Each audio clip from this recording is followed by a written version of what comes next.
Hi, everybody. Today we're going to speak about the subject of intrusive thoughts and perceptions. It's very interesting to come to realizations that can help us to be free. Often, when we have symptoms like intrusive thoughts and other symptoms that are under the umbrella of what we are going to discuss in this video, we often live a very terrible life. Our life is beset by things that bring us suffering. When we don't have an approach, when we don't have a program to approach our sufferings, when we don't have clarity about how our sufferings are generated, we suffer unwisely, and it's a very terrible thing. We waste our lives on all kinds of pains, and we end up restricted in all sorts of ways. So in this video, we are going to take the time to think about what it means to deal with types of symptoms that are generated by intrusive thoughts and related phenomena. In this video, I'm going to be presenting some approaches that derive from different places and have been used in different journeys that may seem different. Some of the information you'll hear if you're familiar with the work of Dan Buglio and individuals who talk about TMS, or what Dr. Sarno called tension myositis syndrome. These teachings are quite similar to those because they derive and overlap from those. So that's something that's important to keep in mind. For further reading as well, you can consult things like The 4 Steps of OCD Treatment by Dr. Schwartz in his book Brain Lock. Or you can look to the steps of the DARE response, which is a popular method of dealing with anxiety and related phenomena. These approaches are very interesting because they give us a blueprint. They give us a blueprint of accurate knowledge and then how do we respond when we are faced with symptoms.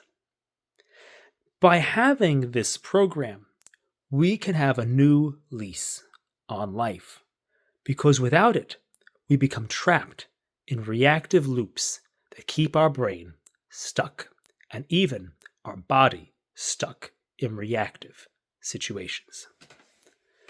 My own experience with these methods has been in the areas of religious scrupulosity and in mind-body issues, including ulcerative colitis. These methods can be surprisingly effective, and there have been moments of sudden improvement in both the ulcerative colitis and in the religious scrupulosity. It is possible, at times, to almost wake up and break out of these patterns of mind and body. And it is very important to keep this in mind, that these things do occur. And so, what I want to deeply stress to you is that there is a way out of the patterns. And if we study the nature of what's happening, and we understand the nature of what's going on, then we will be able to break out of it. I'm going to explain 2 types of issue. I'm actually going to explain a few. Maybe I'll explain 3 issues, but I'm going to stick to probably the intrusive thoughts and physical manifestations as the emphasis, because these are the areas where I have the most personal experience.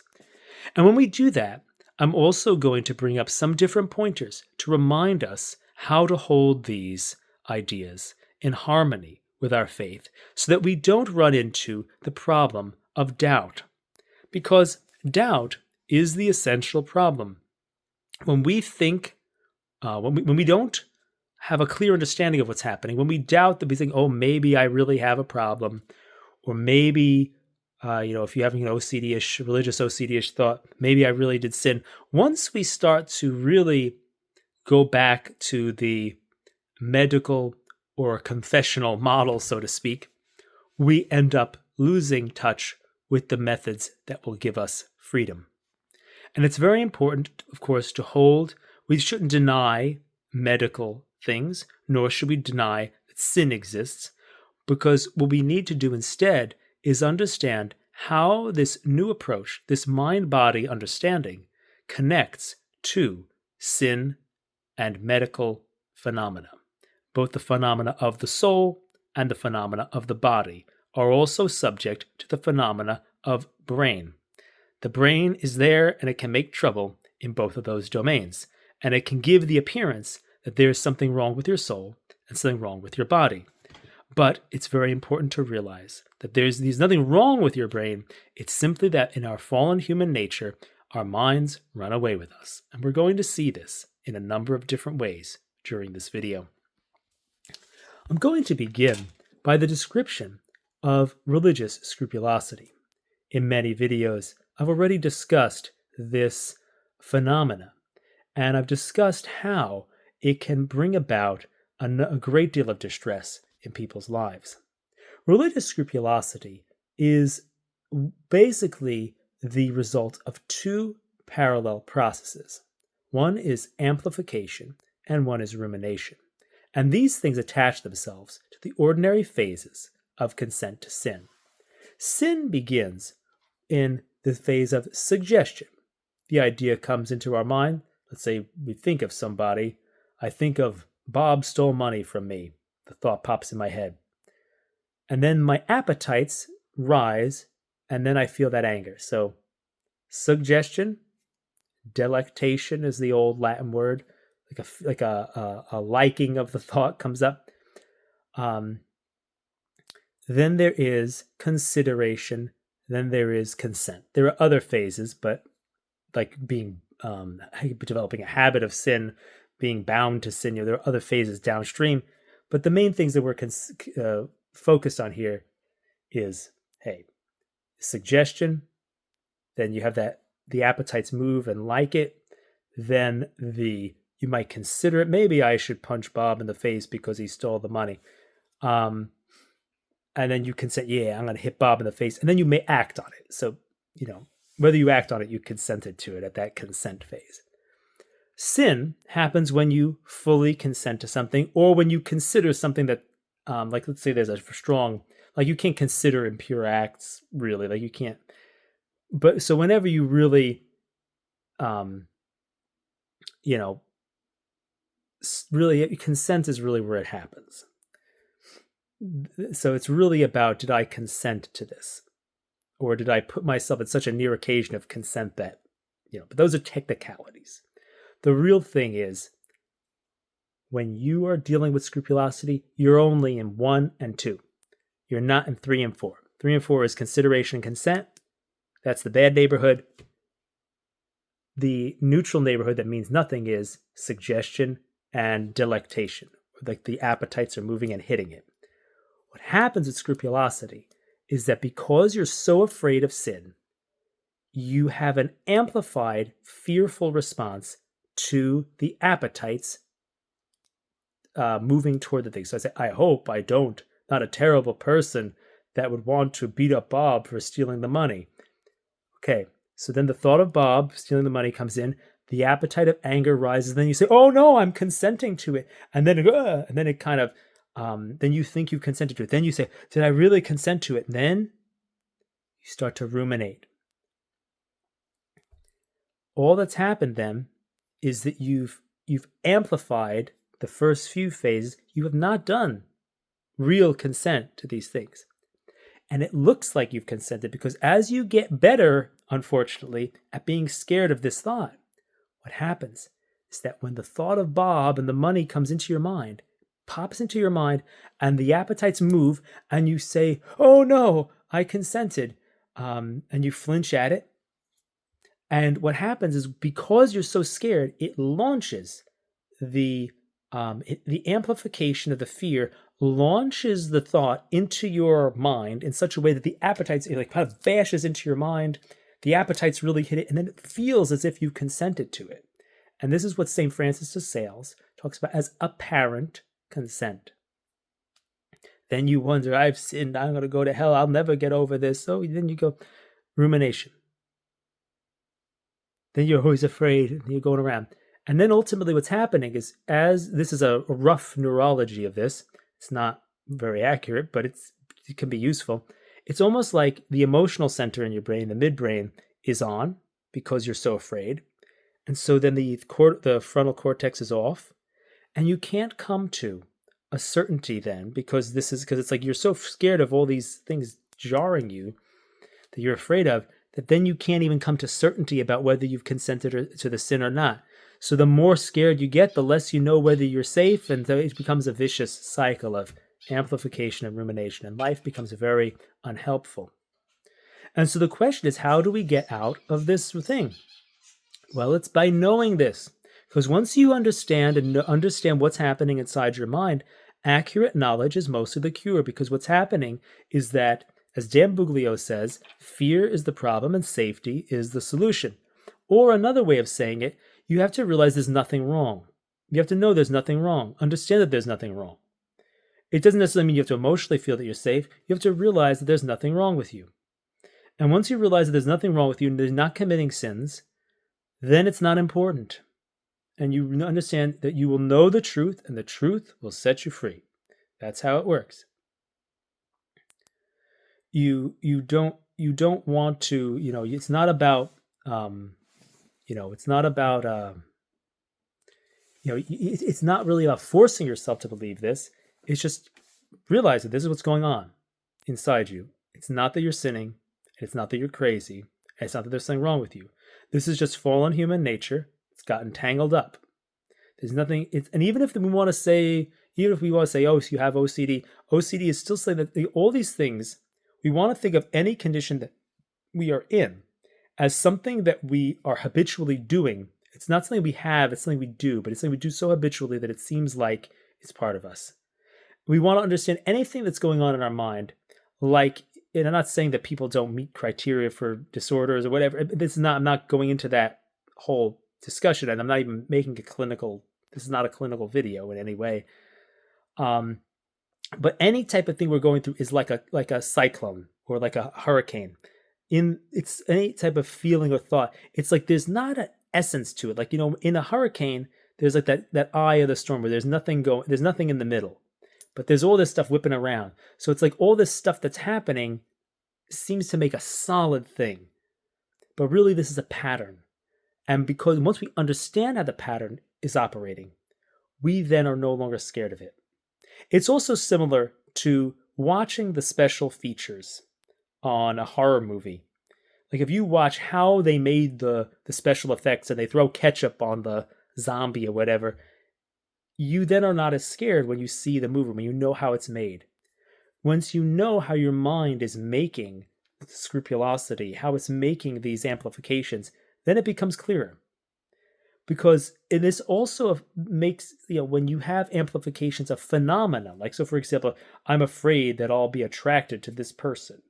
I will, whatever it is that, you have a fear of. These are things that as you go around, you can realize that this is how it's working. It's not that and I'm going to share this because it's very important. It's a very sensitive subject, but a lot of people have this in the area of worry that they're going to be attracted to people. And so it may not even be that people are attractive, so to speak. It's that you are afraid of being attracted to people, that it amplifies the perception. Then you worry that you are consenting to the perception. And then that leads to all kinds of fears, whether you might be attracted to that person or whatever, for whatever reason. Like, let's say you don't want to be attracted to somebody's spouse or something. There could be all kinds of these amplifications. And many people have different forms of OCD around these things. For example, there are real communities of folks who end up with OCDs for certain being attracted to certain genders or so on and so forth. There's all these kind of fears because whatever we fear is something we can amplify. And so this is something that I want you to know. There's nothing wrong with you. There's nothing going wrong. This is just a way that you've gotten tangled up in your mind. If you're having anything like that, so it's just a way you've gotten tangled up in your mind, and it's okay. This is what's going on.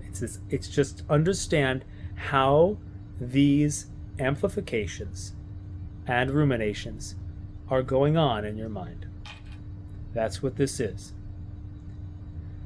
And understand that apparent consent exists. Understand that, okay, it's launching the thing into my mind because I'm so afraid of it, and then I feel like it's consenting to because the appetites are hitting it, but actually that's all that's going on. There's no consent. There's not even consideration necessarily of the sin.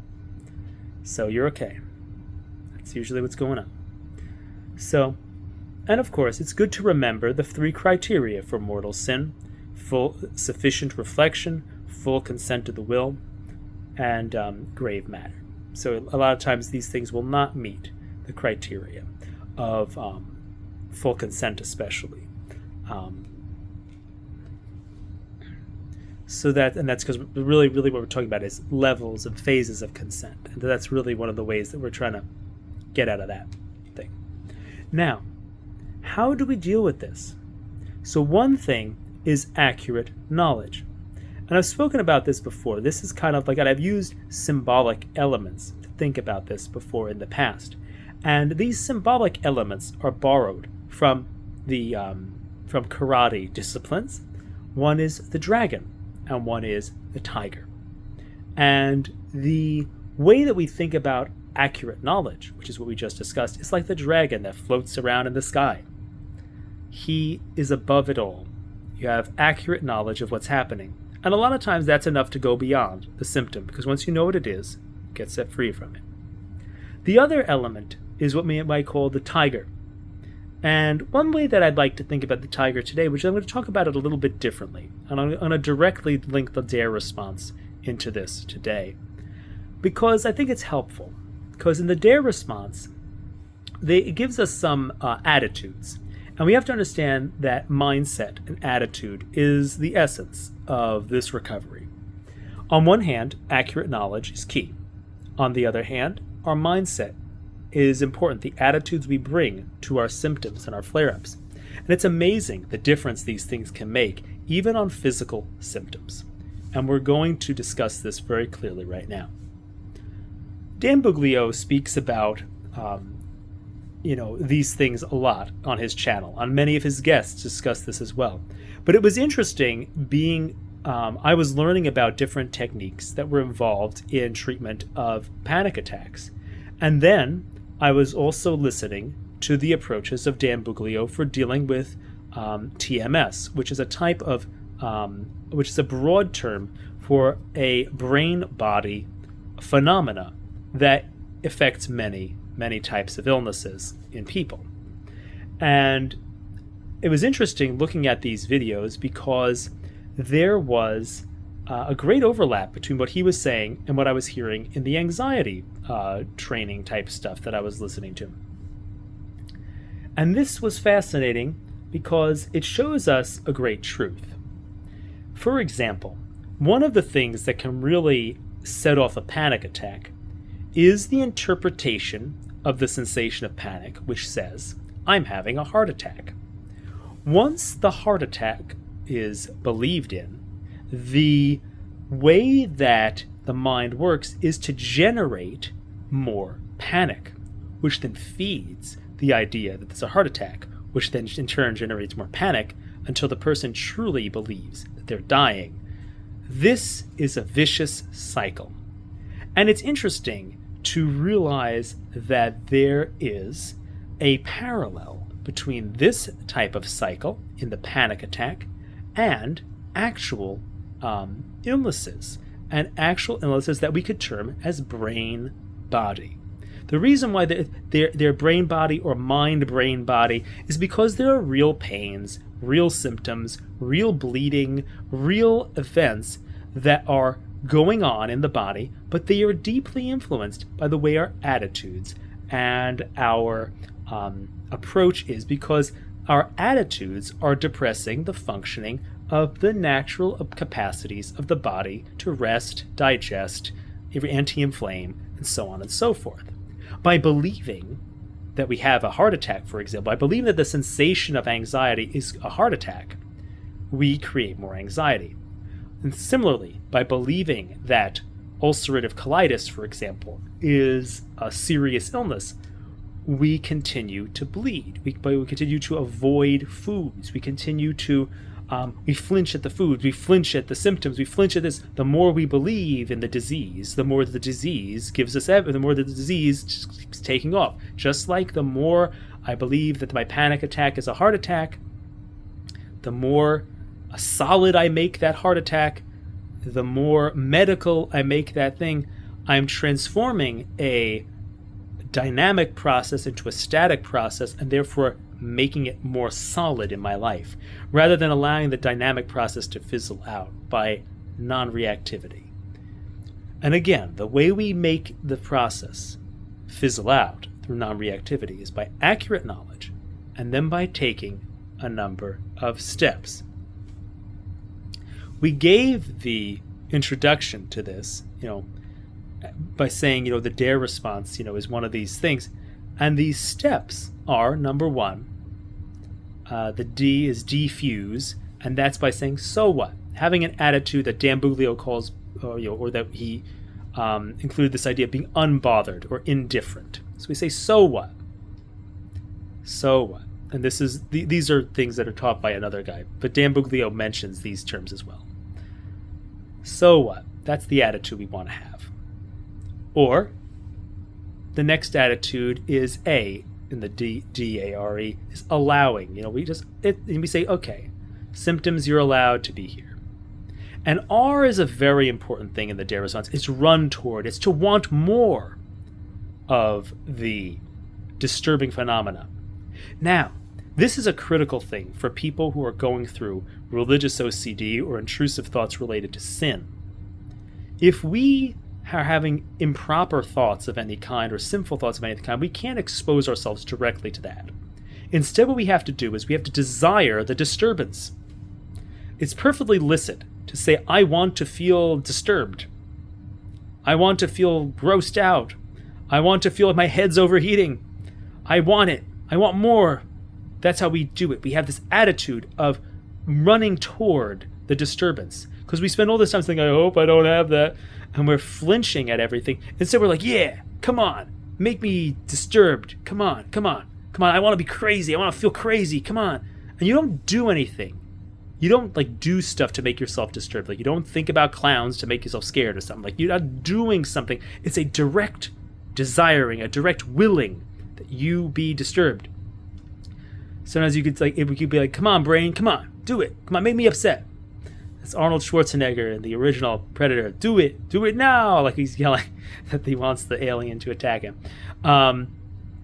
So, we want to have this desire for the disturbance.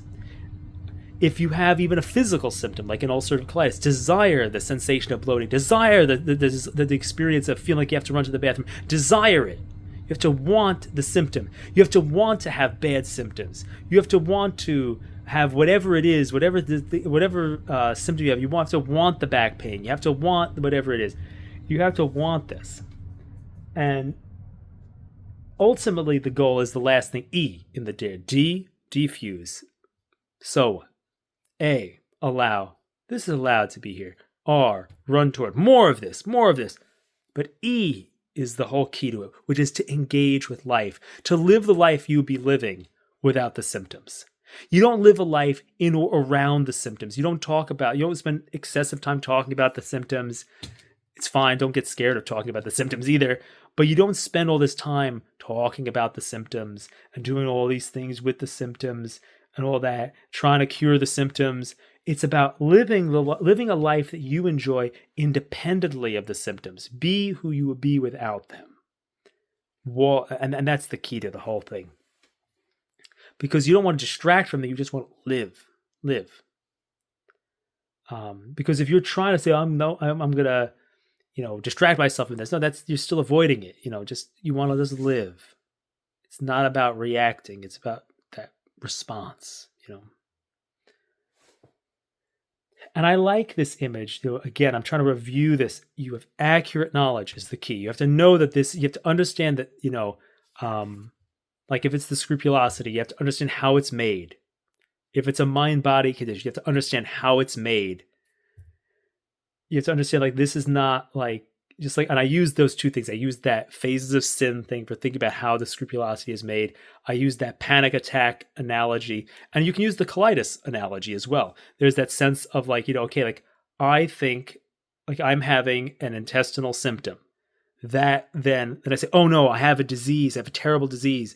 Then that makes me have more stress. Then the stress makes the disease, makes the symptoms worse. It says, yeah, I have a terrible disease, and it goes around and around and makes itself worse. It's a panic attack in a tissue. That's where we have to think about these things. So, and the more we believe that we're having a heart attack, the worse the panic attack gets. The more we believe we have a solid illness, the worse it gets. And here's where we come to the key: the distinction between the acute illness and the chronic illness. And which we could also say is the difference between a static illness and a dynamic illness. So the thing is, a static illness or static problem, or is something that is real. So, for example, in the area of sin, a solid, real sin is I think the thought comes to my head. I think about Bob. The thought pops into my head. Suggestion: Bob stole money from you. Then the anger goes toward it. The appetites. Yeah, that's going there. Then I say, maybe I'll get even with Bob by stealing from him. And then I say, yeah, I'm going to do that. That's a concrete, actual sin. That requires, that's the type of thing you deal with in confession. That's a moral problem. That's a moral issue, not a mental issue. But if I just have a thing, the thought comes into my head, you don't like the Bob stole the money, the anger arises, and I'm so scared of the anger rising. Ooh, anger. And I say, ooh, did I consent? Oh, the anger moved. Did I consent to that? That's mental, not moral. And so the thing is, we have to make that distinction that everything the church teaches about morality is true. But when we're dealing with chronic, dynamic processes that are becoming pervasive in your life, you're often not dealing with moral issues. You're not dealing with morality, you're dealing with your mentality. And we have to realize that we're not denying the teachings of the church. We're not saying there is no morality. We're not saying, for example, that, the saints aren't right, that we should avoid occasions of sin. All we're saying is that what's happening is that those suggestions are having a side effect, which is actually anticipated by our faith. Our faith teaches that after the fall, we have disordered appetites. And this includes the way in which when someone says, so for example, if you look at things about custody of the eyes, like, you shouldn't look at people, you might sin by looking at them. These are the teachings, but they're correct. But the thing is that you have to realize that when that's being received by a fearful mind, it's creating a suggestion that things are sinful, and then you're flinching, and then you go crazy. Because the thing is, you have to realize that there's a truth to what's being said in a solid way. If you're like looking around being a creep, yeah, that's bad. But if you're just being terrified of everything you see, that's a mental. That's you're misinterpreting what's going on.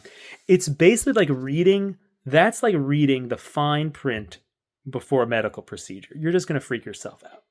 We all know this. We can't read the fine print. Like, you're not going to let's read all the drug side effects. You're going to go crazy. You're going to get all those side effects. Everybody knows that. You're going to drive yourself crazy because of the fear. The thing is that these things, what we call this the nocebo effect, just like the placebo effect. This is because of our fallen human nature. This is because the thoughts we have, whether good or bad, have an overkill. It's like, if I think it's going to go well, it's going to go well. My body's going to feel better because I'm like, yeah, this is going to work. It's just a sugar pill, but I think it's going to work, so I feel better. It's the same thing. If I think something is going to make a problem, it's going to, just because the brain overreacts to everything because of the fall.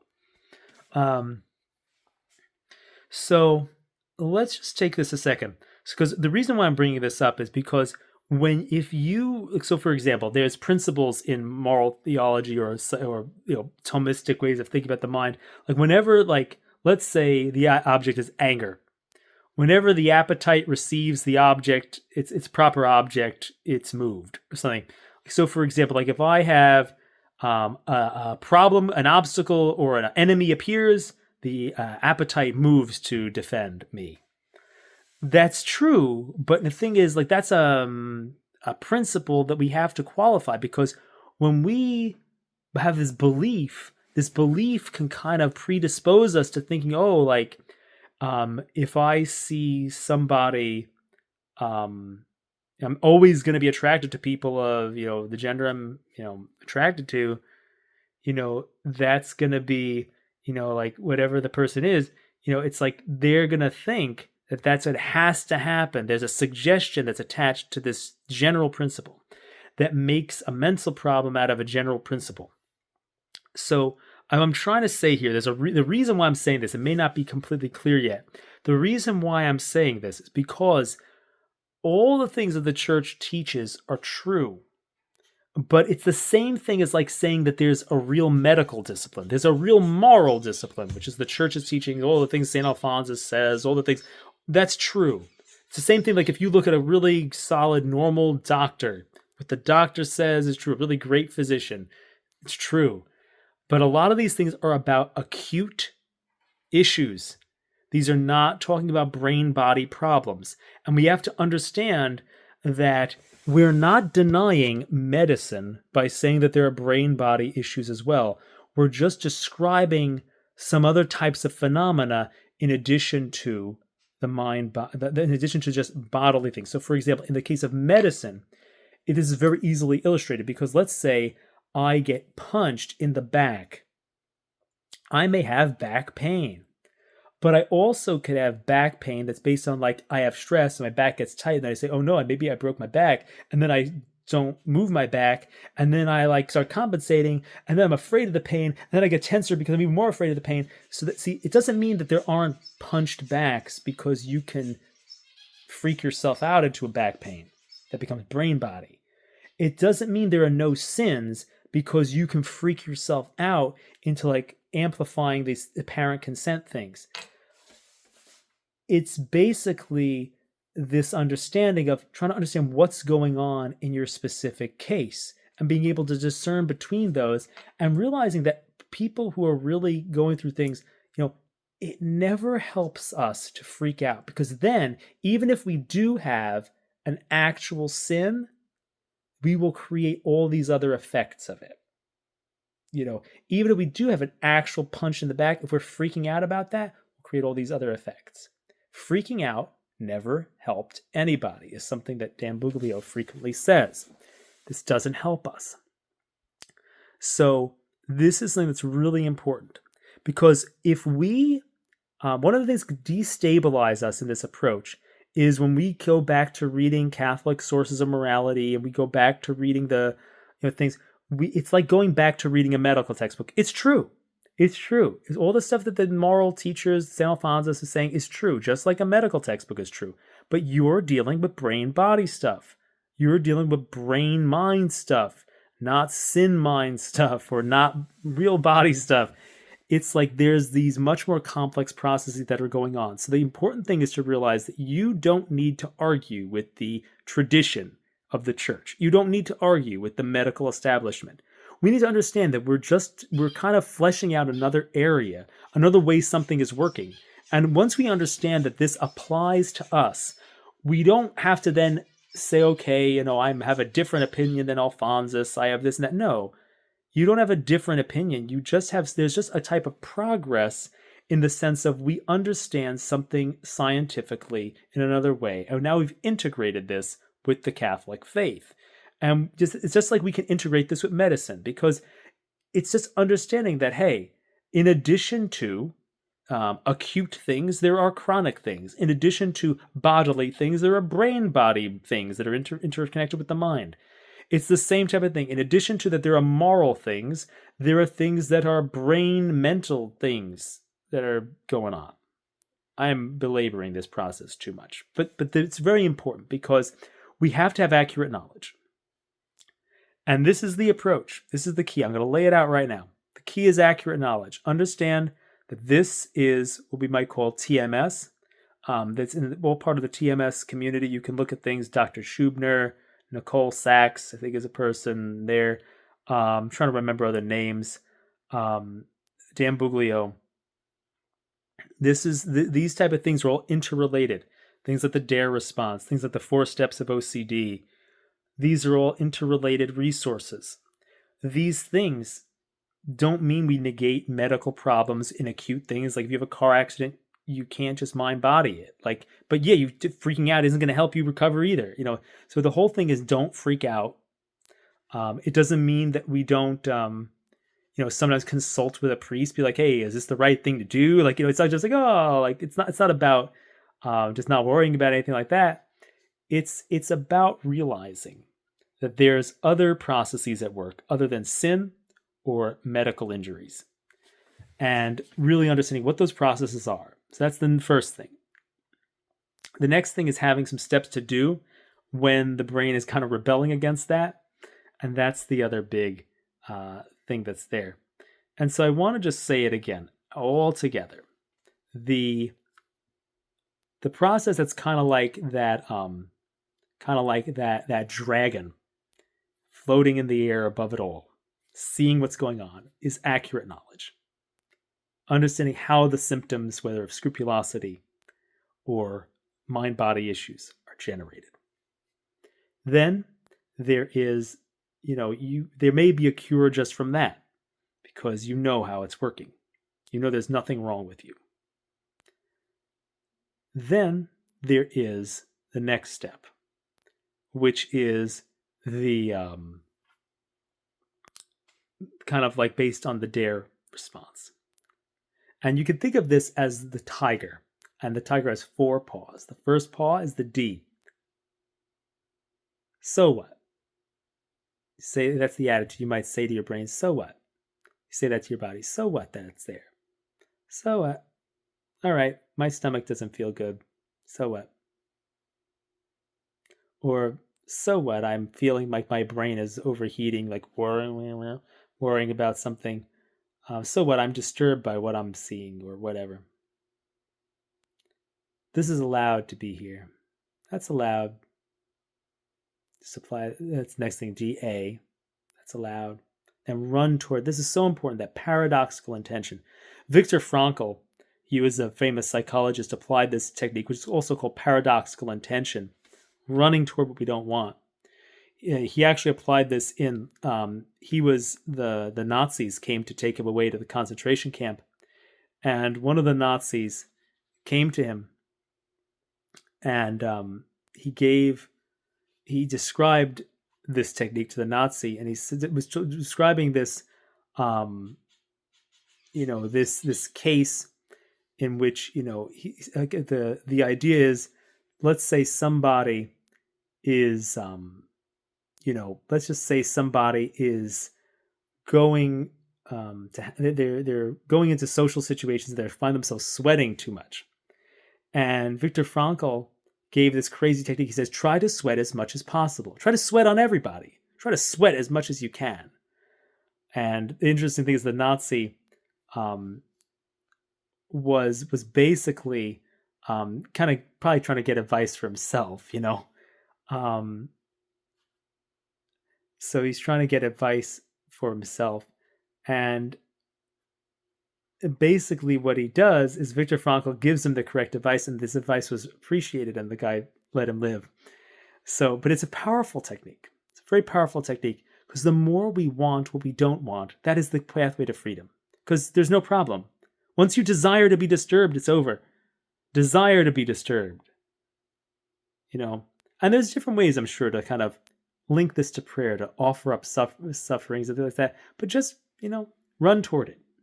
And then ultimately engage with life. Those are the 4 paws of the tiger. Defuse. So what? This is allowed to be here.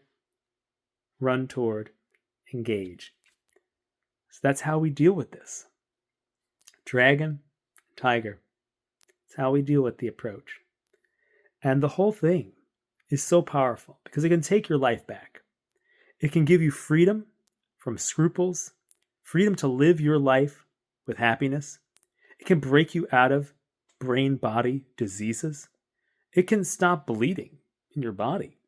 It can make you see that. Like you can see changes. These things are powerful techniques. Techniques that can help you take your life back. Break out of the cycles and live. And this is a very powerful thing. And so I hope that this video will help you think about how to integrate this knowledge of TMS, of religious scrupulosity, with the Catholic faith. Allowing for these disciplines to communicate to each other and give you a clear perspective on what's going on in your life so that you can live your life rather than suffer in ways that hold you back. Again, this is Warren Herman. Thank you for listening, and I hope you have a great night.